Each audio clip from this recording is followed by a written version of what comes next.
ఓం శ్రీమాత్రే నమః. అందరూ ఎలా ఉన్నారు? నేనైతే చాలా బాగున్నాను. మీరందరూ ఇంకా బాగుండాలని, అష్టైశ్వర్యాలతో తొలతూగాలని మనస్ఫూర్తిగా వారాహి అమ్మను కోరుకుంటున్నాను. ఈ రోజు నేను చక్కటి వీడియోతో మీ ముందుకు వచ్చాను. సాధారణంగా మనం వారాహి అమ్మవారిని మంగళవారం, శుక్రవారం రోజుల్లో పూజిస్తూ ఉన్నాము. అదే విధంగా విశేషమైనటువంటి పర్వదినాలు పౌర్ణమి, పంచమి, అష్టమి, అమావాస్య తిథిలో అమ్మకు పూజలు పరిహారాలు చేసి రెట్టింపు ఫలితాలను పొందుతున్నాము. మనకు సమస్య ఎటువంటివైనా అమ్మ నెరవేరుస్తారు. అమ్మ ఆశీర్వాదం ఉంటే మనకు అన్నీ లభిస్తాయి.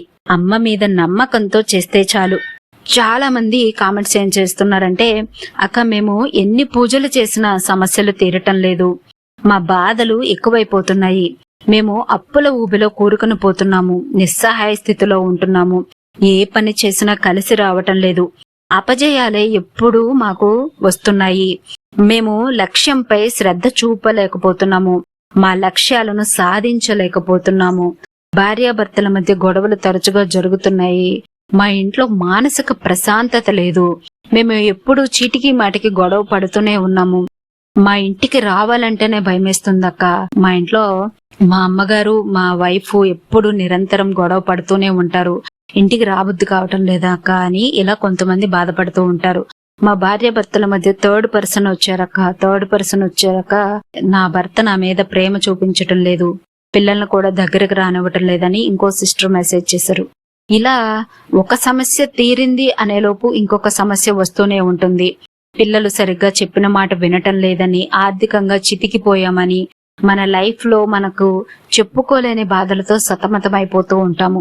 ఇలాంటి సమస్యల నుండి బయటపడటానికి, మనం అనుకున్న పనులు అనుకున్న సమయంలో జరగటానికి మనం ఈ చిన్న పరిహారం చేస్తే చాలు.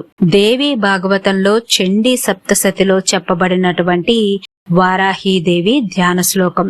మీరు ఇంట్లో వారాహి అమ్మవారి ఫోటో ఉంటే చక్కగా చిన్న దీపారాధన చేయండి. మా ఇంట్లో అమ్మవారి ఫోటో లేదు అక్క అన్నవాళ్ళు, మీరు నిత్యం దీపారాధన చేసే దీపాన్నే వారాహి అమ్మగా భావించి మీరు ఈ పరిహారం చేయవచ్చు. మీరు ఈ శ్లోకాన్ని 11 సార్లు చదువుకుంటే చాలు. వారాహీదేవి పరిపూర్ణ అనుగ్రహం లభిస్తుంది. మీకు కంటికి కనిపించని శత్రువులు నశించిపోతారు. శత్రువులను కూడా మిత్రువులుగా మార్చే శక్తివంతమైన పరిహారం. రాజకీయాల్లో కానీ ఉద్యోగాల్లో కానీ అఖండమైన రాజయోగం కలుగుతుంది. అలాగే కొంతమంది సొంత ఇంటి కల కోసం చాలా సంవత్సరాలుగా ట్రై చేస్తున్నాము, కానీ సొంత ఇల్లు కట్టుకోలేకపోతున్నామని బాధపడుతూ ఉంటారు. మీకు సొంత ఇంటి కల నెరవేరుతుంది. భూలాభం కలగటానికి వారాహి అమ్మవారి యొక్క ఈ ధ్యాన శ్లోకాన్ని జపిస్తే చాలు. అదే విధంగా నరదృష్టిని పోగొట్టుకోవటానికి, మన ఎదుగుదలను చూసి మన స్నేహితులు బంధువులే మనకు దిష్టి పెడుతూ ఉంటారు, చుట్టుపక్కల వాళ్ళు, ఇంకా చెప్పనవసరం లేదు. అలాంటి సమయంలో కూడా మీరు ఈ ధ్యాన శ్లోకాన్ని జపించవచ్చు. చక్కగా అమ్మవారికి దీపారాధన చేసుకుని మీ మనసులో కోరికను సమస్యను చెప్పుకుని అప్పుడు ఈ శ్లోకాన్ని జపించండి.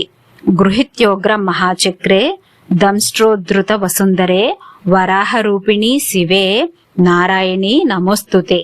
గృహిత్యోగ్ర మహాచక్రే అంటే సుదర్శన చక్రాన్ని ధరించి, దంష్ట్రోద్ధృత వసుందరే అంటే కూరలతో భూమిని ఉద్ధరించినటువంటి వరాహ రూపిణి శివే నారాయణి నమోస్తుతే అంటే వరాహ రూపంలో ఉన్నటువంటి వరాహస్వామితో ఉన్నటువంటి స్త్రీ శక్తి. ఆ శక్తికి మించిన శక్తి ఈ భూ ప్రపంచంలో ఇంకా లేదు. స్త్రీ శక్తి స్వరూపమైన వారాహిదేవికి నమస్కారమమ్మా అని చెప్పటం ఈ శ్లోకంలోని అంతరార్థం. మీరు నమ్మకంతో చెయ్యండి. అమ్మకు ఇష్టమైన నైవేద్యాలు ఏవైనా సమర్పించండి. మీ ఇంట్లో ఉన్న ఫ్రూట్స్ కానీ పాలు కానీ ఏవైనా సమర్పించండి. అమ్మకు బెల్లంతో చేసిన పానకం అంటే చాలా ప్రీతి. ఏవైనా సమర్పించిన తర్వాత సుగంధభరితమైన ధూపాన్ని సమర్పించండి. అద్భుతమైన ఫలితాలు పొందుతారు. ఈ వీడియో కనుక మీకు నచ్చినట్లయితే లైక్ చేయండి, సబ్స్క్రైబ్ చేయండి, ఎంతో మంది వారాహి భక్తులకు షేర్ చేయండి. ఎవరైతే ఈ వీడియో చూసారో వాళ్ళు వజ్రఘోషం అని కామెంట్ చేయండి. వజ్రఘోషం అని కామెంట్ చేయడం వల్ల మీ కోరిక శీఘ్రంగా నెరవేరటానికి మంచి వైబ్రేషన్ ఇస్తుంది అనమాట. చాలా సింపుల్ అండ్ ఎఫెక్టివ్ పరిహారం కావున అందరూ ఒకసారి ట్రై చేయండి. మీకు ఎలాంటి రిజల్ట్ వచ్చిందో నాకు కామెంట్ చేయండి. మీ సమస్యలన్నీ తొలగిపోవాలని, మీ కోరికలన్నీ నెరవేరాలని మనస్ఫూర్తిగా వారాహి అమ్మను కోరుకుంటున్నాను. జై వారాహి, జై వారాహి, జై వారాహి.